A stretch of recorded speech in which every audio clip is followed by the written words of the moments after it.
بسم الله الرحمن الرحيم. الحمد لله رب العالمين، والصلاة والسلام على سيد الأنبياء والمرسلين وخاتم النبيين سيدنا محمد وآله وصحبه أجمعين، ومن تبعهم بإحسان ودعا بدعوتهم إلى يوم الدين. أما بعد، قال الله سبحانه وتعالى في القرآن المجيد والفرقان الحميد: أعوذ بالله من الشيطان الرجيم. لقد من الله على المؤمنين إذ بعث فيهم رسولا من أنفسهم يتلو عليهم آياته ويزكيهم ويعلمهم الكتاب والحكمة وإن كانوا من قبل لفي ضلال مبين. صدق اللہ العظیم. کچھ کفر نے فتنے پھیلائے، کچھ ظلم نے شعلے بھڑکائے. کچھ کفر نے فتنے پھیلائے، کچھ ظلم نے شعلے بھڑکائے. سینوں میں عداوت جاگ اٹھی، انسان سے انسان ٹکرائے. پامال کیا، برباد کیا کمزور کو طاقت والوں نے. پامال کیا، برباد کیا کمزور کو طاقت والوں نے. جب ظلم ستم حد سے گزرے تشریف محمد لے آئے. رحمت کی گھٹائیں لہرائیں، دنیا کی امیدیں بر آئیں. رحمت کی گھٹائیں لہرائیں، دنیا کی امیدیں بر آئیں. اکرام و عطا کی بارش کی، اخلاق کے موتی برسائے. تہذیب کی شمع روشن کی اونٹوں کے چرانے والوں نے. تہذیب کی شمع روشن کی اونٹوں کے چرانے والوں نے. کانٹوں کو گلوں کی قیمت دی، ذروں کے مقدر چمکائے. اللہ سے رشتے کو جوڑا، باطل کے طلسموں کو توڑا. خود وقت کے دھارے کو موڑا، طوفان میں سفینے تیرائے. تلوار بھی دی، قرآن بھی دیا، دنیا بھی عطا کی عقبہ بھی. تلوار بھی دی، قرآن بھی دیا، دنیا بھی عطا کی عقبہ بھی. مرنے کو شہادت فرمایا، جینے کے طریقے سمجھائے. مکے کی زمین اور عرش کہاں، دم بھر میں کہاں، پل بھر میں کہاں. پتھر کو عطا کی گویائی اور چاند کے ٹکڑے فرمائے. عورت کو حیا کی چادر دی، غیرت کا غازہ بھی بخشا. عورت کو حیا کی چادر دی، غیرت کا غازہ بھی بخشا. شیشوں میں نزاکت پیدا کی، کردار کے جوہر چمکائے. توحید کا دھارا رک نہ سکا، اسلام کا پرچم جھک نہ سکا. توحید کا دھارا رک نہ سکا، اسلام کا پرچم جھک نہ سکا. کفار بہت کچھ جھنجھلائے، شیطان ہزاروں بلکائے. اے نام محمد صلی اللہ، اے نام محمد صلی اللہ، ماہر کے لیے تو سب کچھ ہے. اے نام محمد صلی اللہ، ماہر کے لیے تو سب کچھ ہے. ہونٹوں پہ تبسم بھی آیا، آنکھوں میں بھی آنسو بھر آئے. میرے محترم بزرگوں، دوستوں اور دینی بھائیوں، ابھی میں نے ایک نعت آپ کے سامنے پڑھی جناب ماہر القادری صاحب کی. ان کی لکھی ہوئی کتاب ہے سیرت پر، جس کا نام ہے در یتیم. کم از کم ربیع الاول کے اس مہینے میں ہر مسلمان یہ طے کر لے کہ وہ حضور پاک صلی اللہ علیہ وسلم کی پوری سیرت کا مطالعہ کرے گا. ہندی میں بھی کتابیں دستیاب ہیں، انگریزی میں بھی ہیں، اردو میں بھی ہیں. کم از کم ہم اپنی نبی کی سیرت کو جانیں. جو لوگ اردو جانتے ہیں، بہت آسان کتاب ہے در یتیم، پڑھ کر مزہ آ جائے گا. ایمان تازہ ہو جائے گا. یہ آپ کو دارالارشاد کلکتے میں مل جائے گی اور دکانوں میں مل جائے گی. اسی طرح کتاب مختصر کتاب ہے النبی الخاتم، اردو زبان میں کتاب ہے النبی الخاتم، مولانا مناظر حسن گیلانی رحمۃ اللہ علیہ کی کتاب ہے. یہ پڑھ سکتے ہیں آپ، ایمان تازہ ہو جائے گا پڑھ کر کے. ایک کتاب حضرت مولانا شریف تھانوی کی نشر الطیب فی ذکر الحبیب. جس وقت مولانا یہ کتاب لکھ رہے تھے ان کے علاقے میں وبا پھیلی ہوئی تھی، لوگ مر رہے تھے، طاعون پھیلا ہوا تھا. جس دن مولانا اس کتاب کو لکھتے تھے اس دن کوئی نہیں مرتا تھا. کتنی محبت کے ساتھ اس کتاب کو اور حضور پاک صلی اللہ علیہ وسلم کی سیرت کو انہوں نے لکھا ہوگا. تو ربیع الاول کے مہینے میں ہر مسلمان حضور پاک صلی اللہ علیہ وسلم کا ہر امتی، چاہے وہ مرد ہو یا عورت، جوان ہو یا بوڑھا، اسے سیرت النبی کا مطالعہ کرنا چاہیے تاکہ اپنے نبی صلی اللہ علیہ وسلم کی زندگی کو وہ جان سکے، آپ کے حیات طیبہ کو وہ جان سکے. ورنہ اگر پوچھا جاتا ہے، سوال کیا جاتا ہے سیرت کے تعلق سے، خود مسلمانوں کو بہت سی چیزیں نہیں معلوم.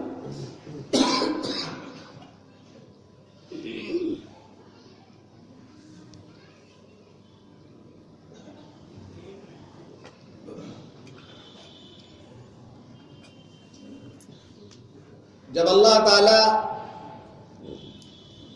کسی کو کوئی انعام دینا چاہتے ہیں تو پہلے اس کو آزماتے ہیں.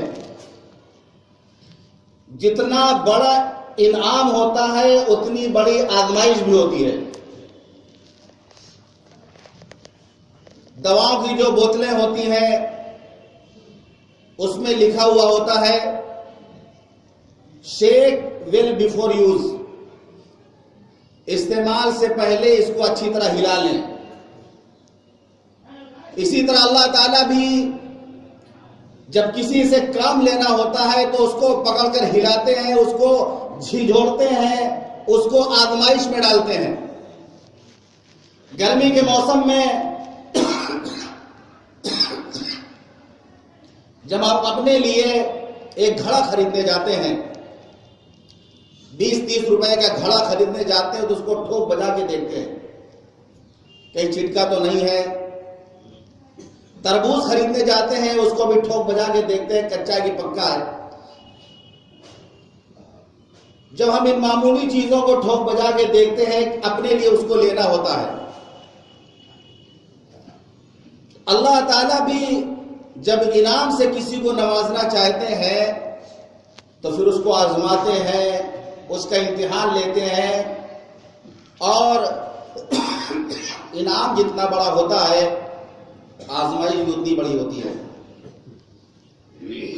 جیسا یہ قرآن میں واقع آیا ہے کہ اللہ تعالیٰ نے حضرت ابراہیم علیہ السلام کو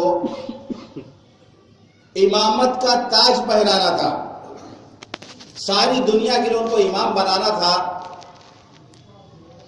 تو اللہ فرماتا وَإِذِ ابْتَلَىٰ إِبْرَاهِيمَ رَبُّهُ بِكَلِمَاتٍ فَأَتَمَّهُنَّ. اللہ تعالیٰ نے امتحان میں ڈالا حضرت ابراہیم علیہ السلام کو. نمرود کی آگ میں ڈالے گئے، شہر سے نکالا گیا، انہیں بیٹے کی قربانی کرنے کا حکم انہیں ملا. بیوی بچوں کو بیاب ہو گیا، سرزمین مکہ المکرمہ میں چھوڑنے کا حکم دیا گیا. جب ان تمام آزمائشوں میں وہ کامیاب ہوئے تو انعام پھر اللہ کیا دیتا ہے؟ وَإِذِ ابْتَلَىٰ إِبْرَاهِيمَ رَبُّهُ بِكَلِمَاتٍ فَأَتَمَّهُنَّ قَالَ إِنِّي جَاعِلُكَ لِلنَّاسِ إِمَامًا. اب اللہ فرماتا ہے کہ ہم تمہیں لوگوں کا امام بناتے ہیں. تو آج ہم کس کی ملت میں ہیں؟ کس کی ملت میں ہیں ہم لوگ؟ کس کی ملت میں ہیں ہم لوگ؟ حضرت ابراہیم علیہ السلام کی ملت میں ہیں. ملت ابیکم ابراہیم هو سماکم المسلمین. کس کی امت میں ہیں ہم لوگ؟ جناب محمد رسول اللہ صلی اللہ علیہ وسلم کی امت میں ہیں. تو تو اللہ تعالیٰ نے آزمائش میں ڈالا. ایسی حضور پاک صلی اللہ علیہ وسلم کی سیرت پڑھ کے اندازہ لگتا ہے کہ ایسے موقع آئے کہ جہاں پر ایمان والوں کا حال یہ ہو گیا تو حالات اتنے سخت ہوئے کہ قرآن نے کہا مستهم البأساء والضراء وزلزلوا حتى يقول الرسول والذين آمنوا معه متى نصر الله. کہ ایسی تنگی اور ایسی پریشانی لاحق ہوئی انہیں اور ایسے جھنجھوڑے گئے وہ کہ رسول بھی کہنے لگے اور ان کے ساتھ ایمان والے بھی کہنے لگے کہ متى نصر اللہ، اللہ کی مدد کب آئے گی. اب آگے اللہ جواب دیتا ہے، جھنجھوڑنے کے بعد جواب دیتا ہے الا ان نصر اللہ قریب، سن لو اللہ کی مدد بہت قریب ہے. صحابہ کی مقدس جماعت کے بارے میں اللہ فرماتا ہے وَزُلْزِلُوا زِلْزَالًا شَدِيدًا، اللہ نے انہیں سختی کے ساتھ جھنجھوڑا. تو حضور پاک صلی اللہ علیہ وسلم کی بعثت، آپ کا دنیا میں تشریف لانا، یہ اتنی بڑی نعمت تھی، اتنا بڑا انعام تھا کہ آپ کے 3 بہت قریبی رشتہ داروں کو اللہ نے آزمایا. سب سے پہلے حضور پاک صلی اللہ علیہ وسلم کے دادا، کیا نام تھا دادا کا؟ عبد المطلب نام تھا.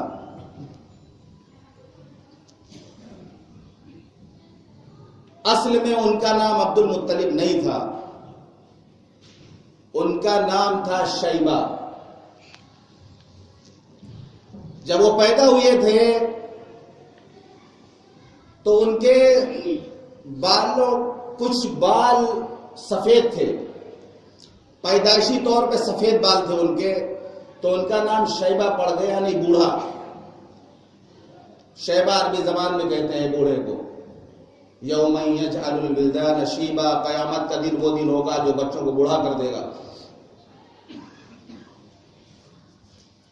تو عبد المطلب کے والد کا نام تھا ہاشم.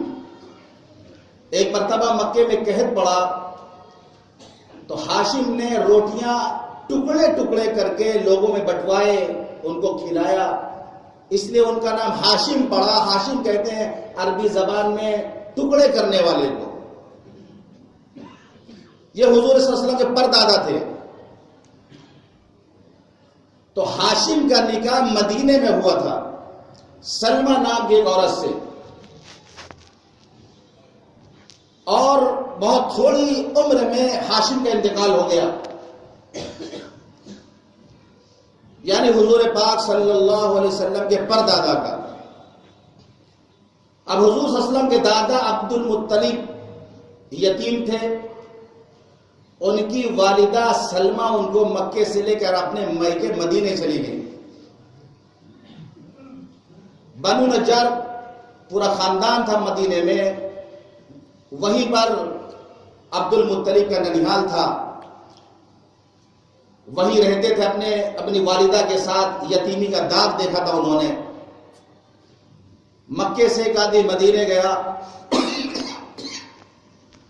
اس نے دیکھا کچھ نوجوان، کچھ بچے ہیں جو کہ تیر اندازی کر رہے ہیں، نشانہ لگا رہے ہیں. ان میں سے ایک لڑکا ایسا ہے جس کا نشانہ ٹھیک لگتا تھا. وہ کہتا تھا کہ میں قریش کا بیٹا ہوں، میرا نشانہ بالکل ٹھیک لگتا ہے. اس نے معلوم کیا، پتہ ہی چلا کہ یہ جو ہے قریش خاندان کا ہی بچہ ہے. تو وہ شخص واپس آتا ہے. آنے کے بعد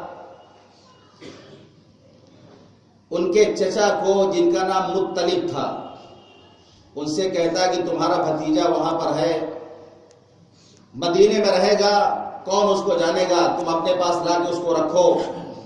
بہرحال مطلب مدینے گئے اور جا کر کے اپنے بھتیجے کو لیا انہوں نے، اور لے کر کے اپنی سواری پر پیچھے بیٹھا کے لا رہے. جب مکے میں داخل ہوئے تو کوئی تو پہچانتا نہیں تھا ان کو.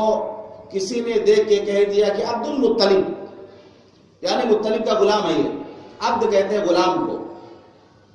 اس دن سے پھر ان کا نام کیا پڑ گیا؟ شیبہ سے عبد المطلب نام سے مشہور ہو گئے. ورنہ حضور پاک صلی اللہ علیہ وسلم کا اصلی نام کیا تھا؟ شیبہ نام تھا۔ عبد المطلب کس طرح مشہور ہوئے؟ اس واقعے کے بعد وہ مشہور ہوئے، عبد المطلب کے نام سے مکے والے نے ان کو جانا۔ تو عبد المطلب جو حضور صلی اللہ علیہ وسلم کے دادا تھے، انہوں نے یتیمی کا داغ دیکھا تھا، پردیس کی زندگی گزاری تھی، ایک امتحان میں اللہ نے ان کو ڈالا تھا۔ جب انہوں نے مجاہدہ کر لیا، جب مکے واپس آئے تو پھر وہ وقت آیا ہے کہ اللہ تعالیٰ نے ان کو کعبے کا متولی بنایا۔ عبد المطلب کعبے کے متولی بنے، یہ انعام پھر اللہ نے ان کو دیا۔ انہی کے زمانے میں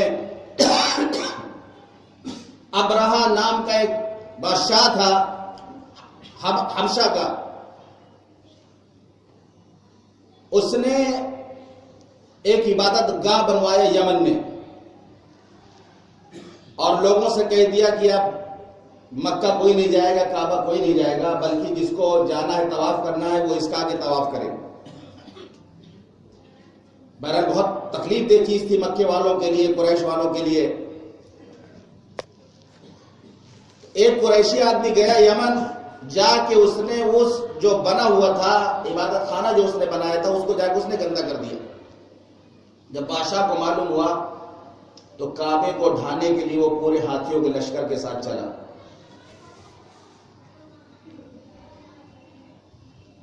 جس کو اللہ نے قرآن میں بھی بیان کیا ہے سورہ فیل میں۔ جب وہ مکے کے قریب آیا تو عبد المطلب کے کچھ اونٹ چل رہے تھے چراگاہ میں، اس نے سب پکڑوا لیے سارے اونٹوں کو۔ عبد المطلب کو جب یہ معلوم ہوا کہ ابرہہ نے ان کے سارے اونٹ پکڑوا لیے ہیں تو وہ بات کرنے کے لیے تشریف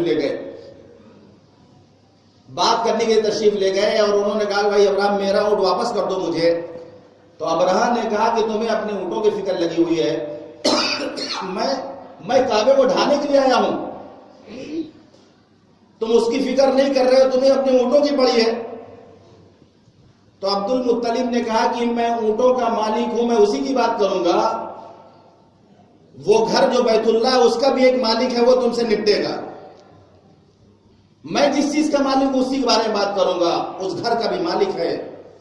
یہ اس وقت عبد المطلب کا ایمان دیکھیے کہ ابرہہ کے لشکر سے مقابلے کی ہمت نہیں تھی ان لوگوں میں، یقین تھا۔ یقین کی بنیاد پر اللہ تعالیٰ نے پرندوں کو بھیجا۔ مشہور واقعہ ہے کہ پرندوں نے جو ہے کنکریاں پھینکی ہیں تو پورا لشکر برباد ہو گیا ہے، اور ابرہہ بھی اسی میں مرا ہے۔ جس کو بڑی شہرت ہوئی عرب میں، جس کا نام ہی پڑ گیا عام الفیل، یعنی کوئی کام اگر ہوتا تھا تو ہاتھی والے سال میں، یعنی اس سے سال شروع ہو گیا تھا عام الفیل کے فلاں سال میں۔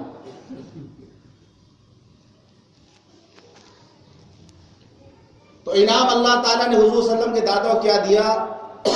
ایک تو کعبے کا متولی بنایا، دوسرے کہ اس زمانے میں زمزم کا کنواں چھپ گیا تھا، پتہ ہی نہیں چل رہا تھا کہاں ہے، زمزم کا کنواں غائب ہو گیا تھا، لوگ بھول گئے تھے کہاں پہ ہے، اور مکے میں وہی ایک پانی کا چشمہ تھا، لوگ بہت پریشان تھے، یہاں تک کہ اللہ تعالیٰ نے عبد المطلب کو خواب میں اس جگہ کو دکھایا کہ زمزم کا کنواں فلاں جگہ پر ہے۔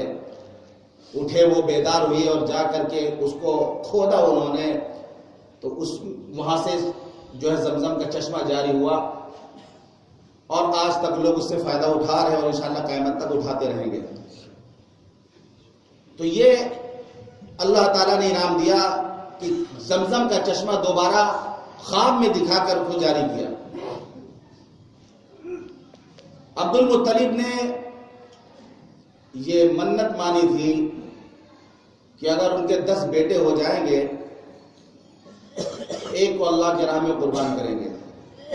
دادا کو اللہ تعالیٰ نے امتحان میں ڈالا، اب باری آتی ہے حضور پاک صلی اللہ علیہ وسلم کے والد ماجد حضرت عبداللہ کی قربانی۔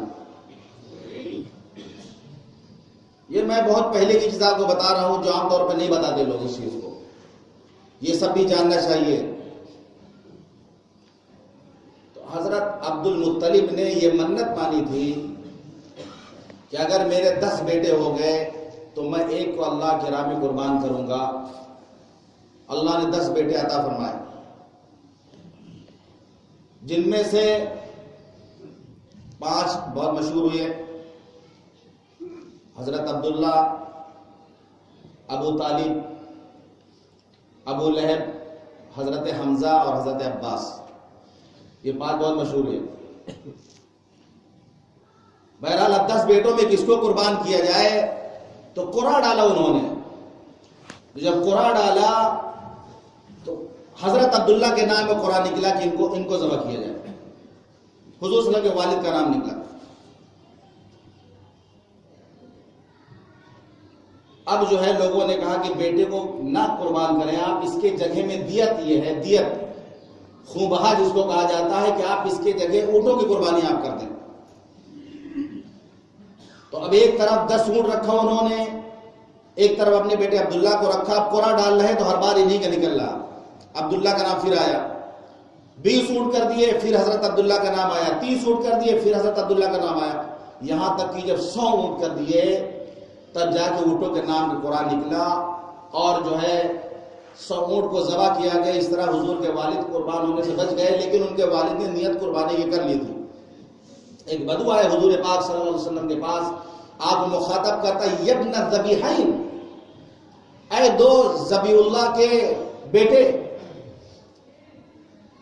تو حضور نے مسکرانے لگے، فرمایا ہاں میں حضرت اسماعیل ذبیح اللہ کے اولاد میں سے ہوں، اور میں عبداللہ کا فرزند ہوں جن کے والد نے ان کو ذبح کرنے کی نیت کی تھی۔ انا ابن الذبیحین، میں 2 ذبح ہونے والوں کا بیٹا ہوں۔ جب حضرت عبداللہ بچ گئے تو ان کی شادی مدینے میں بنی زہرہ خاندان میں بی بی آمینہ سے ہوئی۔ اب ان کی کیا آزمائش ہے؟ حضور صلی اللہ علیہ وسلم کی والدہ کی آزمائش۔ شادی ہوئی، اس کے بعد حضرت عبداللہ نے ملک شام کا سفر کیا، اور جب وہ مدینے پہنچے، گویا اپنے سسرال جب پہنچے، وہاں پر بیمار ہوئے، سخت بخار آیا، اور پھر وہیں پر صرف 18 سال کی عمر میں انتقال ہو گیا۔ یہ امتحان تھا حضرت آمینہ کا کہ جب ان کے شوہر کی عمر 18 سال کی تھی حضرت عبداللہ کی، وہ تو اور بھی چھوٹی نہیں ہوں گی، ایسے موقع پر شوہر کا انتقال 18 سال کی عمر میں ہوا، وہ بھی مدینے میں انتقال ہوا، یہ مکے میں ہے۔ تو بتانا یہ ہے کہ حضور پاک صلی اللہ علیہ وسلم کی بعثت سے پہلے یہ حالات تھے، ایسے سخت حالات تھے، آزمائش پر آزمائش تھی۔ یتیمی کی حالت میں حضور پاک صلی اللہ علیہ وسلم اس دنیا میں تشریف لائے تھے۔ جب حضور پاک صلی اللہ علیہ وسلم اس دنیا میں تشریف لائے، والد کا سایہ سر سے اٹھ گیا تھا۔ ان کے دادا تھے عبد المطلب، وہ آپ کو لے کر کعبے میں گئے۔ اب جو دیکھتا تھا تو بہت تعریف کرتا تھا۔ عبد المطلب نے نام رکھ دیا کہ اس بچے کا نام ہے محمد، یعنی نیا نام تھا، عرب کے اعتبار سے بالکل نیا نام تھا۔ محمد کہتے ہیں صلی اللہ علیہ وسلم، محمد کہتے ہیں ایسی ذات کو جس کی ہر ایک تعریف کرے۔ محمد مطلب ایسی ذات جس کی ہر کوئی تعریف کرے۔ اور حضور صلی اللہ علیہ وسلم کا نام احمد بھی، احمد کا مطلب ہوا وہ ذات جو اللہ کی سب سے زیادہ تعریف کرنے والی ہے، یعنی پورے کائنات میں اللہ کی سب سے زیادہ تعریف جو کرنے والا ہو وہ احمد ہے، اور جس کی سب سے زیادہ تعریف کی جائے وہ محمد ہے۔ اس وقت یہ رواج تھا بچوں کی پرورش کا کہ دیہاتوں میں بھیجا جاتا تھا تاکہ بچے کی زبان اچھی ہو سکے، اور جو ہے باہر کے ماحول میں اچھی اچھی باتیں سیکھے وہ۔ تو اس وقت طائف کا قبیلہ تھا، قبیلے بنو سعد، وہاں کی عورتیں مکے آتی تھیں بچوں کو لینے کے لیے۔ تو 10 عورتیں وہاں سے چلیں، 9 میں 10ویں تھی حضرت دائی حلیمہ۔ یہ 9 عورتیں جو ہیں جلدی جلدی آئیں، ان کی سواری بھی تیز تھی، اور حضرت حلیمہ کی جو ہے سواری کمزور تھی، وہ تیز نہیں چل پا رہی تھی۔ مکے میں پہنچ کر ان 9 عورتوں نے مکہ شہر اس وقت کا جو تھا اس کو دیکھا. حضرت آمینہ اپنے بیٹے کو، یتیم بچے کو گود میں لے کے بیٹھی ہوئی ہیں. دائی آتی تھی، پوچھتی تھی اس کا باپ زندہ ہے؟ نہیں، یتیم بچہ ہے. واپس چلی جاتی تھی. ایک یتیم سے مجھے کیا ملنے والا ہے، کیا انعام ملے مجھے؟ عورتیں آ رہی ہیں، واپس چلی جا رہی، کوئی بچے کو گود لینے والا نہیں. اندازہ لگائیے اس بیوہ کے دل پر کیا بیت رہی ہوگی کہ جس کے لخت جگر کو کوئی لینے والا نہ ہو، صرف یہ کہہ کر کے یتیم ہے، اس کے والد نہیں، مجھے کیا انعام ملے گا. اس وقت ان کے دل کے کیا عالم رہا ہوگا. بہرحال آخر میں پہنچی حضرت دائی حلیمہ. انہوں نے بچے کو دیکھا، دیکھنے کے بعد کہنے لگی کہ بچہ تو بہت خوبصورت ہے، میں نے ایسا بچہ دیکھا ہی نہیں. گاؤں میں رہتی ہوں، میں نے گاؤں میں ایسا بچہ دیکھا ہی نہیں ہے. تو حضرت آمینہ نے کہا کہ تم گاؤں کی بات کرتی ہو، میں مکہ شہر میں رہتی ہوں، مدینہ میں جاتی ہوں، میں نے مکہ مدینے میں کہیں ایسا بچہ نہیں دیکھا. عبد المطلب کھڑے تھے، کہنے لگے تم شہر کی بات کرتی ہو، میں ملک شام گیا ہوں، میں نے ملکوں کا سفر کیا ہے، میں نے ملکوں میں ایسا خوبصورت بچہ نہیں دیکھا. میں اپنے تخیلات کی روشنی میں کہتا ہوں کہ اگر جبریل امین یہ کہتے ہیں، یہ جواب دیتے کہ اے دائی حلیمہ تم گاؤں کی بات کرتی ہو کہ تم نے گاؤں میں اتنا خوبصورت بچہ نہیں دیکھا، اے بی بی آمینہ تم شہر کی بات کرتی ہو کہ تم نے شہر میں اتنا خوبصورت بچہ نہیں دیکھا، عبد المطلب تم جو ہے ملکوں کی بات کرتے ہو کہ تم نے ملکوں میں اتنا خوبصورت بچہ نہیں دیکھا، میں جبریل امین کہتا ہوں کہ میں نے پورے کائنات کو دیکھا، پورے کائنات میں اتنا خوبصورت بچہ میں نے نہیں دیکھا. گود میں لے لیا حضرت حلیمہ نے. پیار آ گیا، لے کے چلی. جب وہ ظاہر سی بات ہے بچہ ماں سے دور ہوتا ہے، ایک شیرخوار بچہ ہو، ماں سے دور ہو رہا ہو تو ماں کی کیفیت کیا ہوگی. ماں دعاؤں کے ساتھ رخصت کرتی ہے. اس لیے لوگوں ماں کی دعائیں لیا کرو. گھر سے نکلو تو ماں کی دعا کے ساتھ نکلا کرو، اللہ حفاظت فرمائے گا. ماں کی دعاؤں کے سائے میں رہا کرو. کچھ وقت اپنے والدین کے پاس بھی گزارا کرو. زبان کی تیزی کو اس ماں پر مت استعمال کرو جس نے تمہیں بولنا سکھایا ہے. بچے جب ماں کی دعا کے ساتھ نکلتے ہیں تو کامیاب کتنا ہوتے ہیں. حضرت ابراہیم علیہ السلام حضرت ہاجرہ سے کہہ رہے ہیں اسماعیل کو تیار کر دو، کیا کرنا، قربانی کے لیے جانا ہے. حضرت ہاجرہ نے تیار کیا اپنے بچے کو. ظاہر سی بات ہے دعا کے ساتھ رخصت کیا تو جب جا رہے ہیں تو اسماعیل بن کر کے جا رہے ہیں، لیکن قسم خدا کی ماں کی دعائیں ساتھ تھی تو وقت آیا ہے کہ اللہ نے ذبیح اللہ ان کو بنا دیا. حضرت موسیٰ علیہ السلام شیرخوار بچے ہیں، فرعون کے ڈر سے ماں نے باکس کے اندر رکھ کر، صندوق کے اندر رکھ کر دریا نیل میں ڈال دیا ان کو. جب ماں سے جدا ہو رہے ہیں تو موسیٰ بن کر جدا ہو رہے ہیں. ماں کی دعائیں ساتھ ہے، آنے والے وقت میں اللہ نے کریم اللہ ان کو بنا دیا. آج حضرت آمینہ اپنے لخت جگر کو اپنے سے رخصت کر رہی ہیں. آپ اپنی ماں سے دور ہو رہے ہیں محمد نام کے ساتھ، لیکن وقت آنے والا ہے کہ اللہ محمد کو رسول اللہ بنا دے گا. ماں کی دعائیں ساتھ ہوں گی، اللہ کامیاب کرتا ہے، منزلیں آسان ہوتی ہیں. حضرت حلیمہ کے شوہر ساتھ میں تھے، سواری پر وہ آگے بیٹھ گئے. حضرت حلیمہ حضور صلی اللہ علیہ وسلم کو گود میں لے کے پیچھے بیٹھ گئی. سواری آگے نہیں چل رہی. کیا ماجرا ہو گیا بھائی، سواری کیوں نہیں چل رہی ہے؟ اتر گئے اور پھر حضرت حلیمہ کو آگے بٹھایا تو سواری چلنے لگی.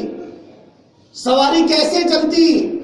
سارے انبیاء کے سردار تھے، سید الکونین تھے، رحمت للعالمین تھے، سب کے صدر نشین تھے، سب سے آگے رہنے والے تھے، سب کی امامت فرمانے والے تھے.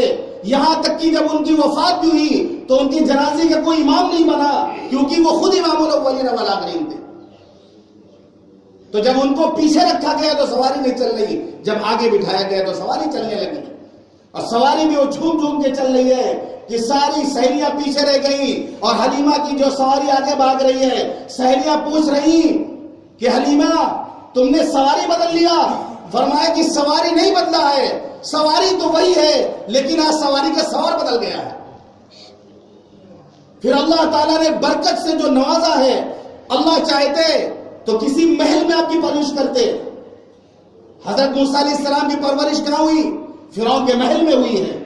جب ماں نے صندوق میں رکھ کے چھوڑا ہے تو صندوق بہتے بہتے جب ان کے محل کے پاس سے گزرا ہے اور ان کو نکلوایا ہے تو فرعون کی بیوی نے یہی کہا تھا لا تقتلوا، اس کو قتل مت کرو، عسى ينفعنا او نتخذه ولدا، کہ ہم اس سے فائدہ اٹھائیں گے یا اس کو اپنا بیٹا بنا لیں گے۔ پرورش کی حضرت موسیٰ علیہ السلام کی، اللہ تعالیٰ نے فرعون کے محل میں پرورش کی۔ حضرت یوسف علیہ السلام کی پرورش کہاں ہوئی؟ عزیز مصر کے محل میں۔ انہوں نے یہ بھی کہا تھا اکرمی مثواه عسى ينفعنا او نتخذه ولدا، کہ اس کے ساتھ اچھا سلوک کرنا۔ زلیخا سے انہوں نے کہا تھا ہو سکتا ہے کہ ہم اس سے فائدہ اٹھائیں یا اس کو اپنا بیٹا بنا لیں گے۔ اللہ چاہتا تو کسی محل میں اپنے محبوب کی پرورش کراتا، لیکن اس وقت اگر برکتوں کا نزول ہوتا تو پتہ نہیں چلتا کہ برکتوں کا نزول ہو رہا۔ لوگ محل والے کی تعریف کرتے کہ محل کے اندر تو ایسا ہوتا ہی ہے۔ اللہ تعالیٰ نے اپنے محبوب کی پرورش کروائی طائف کے ایک گاؤں میں، ایک غریب قدے میں، تاکہ آپ کی ذات سے جو برکتوں کا نزول ہوگا ساری دنیا یہ جان لے اور ساری دنیا پہچان لے کہ یہ برکتوں کے ساتھ یہ بچہ آیا ہے اور آنے والے وقت میں یہ رحمت للعالمین اور سارے نبیوں کا امام بننے والا ہے بچہ۔ ہر چیز میں برکت، دودھ میں برکت، ہر چیز میں برکت۔ تو حضور پاک صلی اللہ علیہ وسلم اس دنیا میں برکتوں کے ساتھ تشریف لائے۔ بس آخری بات میں کہوں گا کہ اصل جو ہے کام ہے، جشن ولادت جو مناتے ہیں اس سے زیادہ ضروری ہے مشن رسالت۔ لوگ جشن ولادت مناتے ہیں، مشن رسالت کو چھوڑ دیتے ہیں۔ ابو لہب نے جشن ولادت منایا تھا لیکن مشن رسالت کے راستے میں روڑا بنا تھا۔ وہ نبوت کے کام میں روڑا بنا تھا اور حائل ہوا تھا اور آپ کو برا بھلا بھی کہا تھا۔ صدیق اکبر نے جشن ولادت نہیں منایا تھا لیکن مشن رسالت کو اپنے کندھے پر اٹھا لیا تھا۔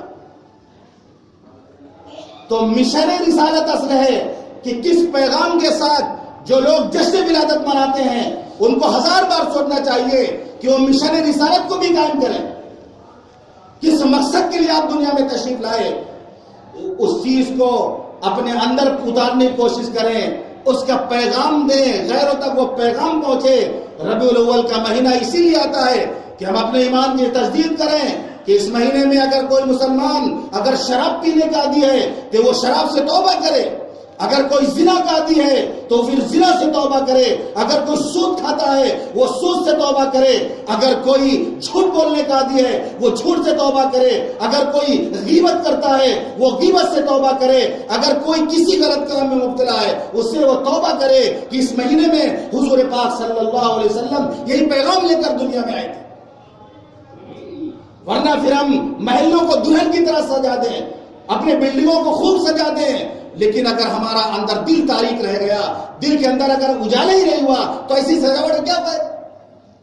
قبر کے اندر عذاب ہو رہا ہو، اوپر میں کتنی بھی لائٹ لگا لے کوئی فائدہ ہو سے؟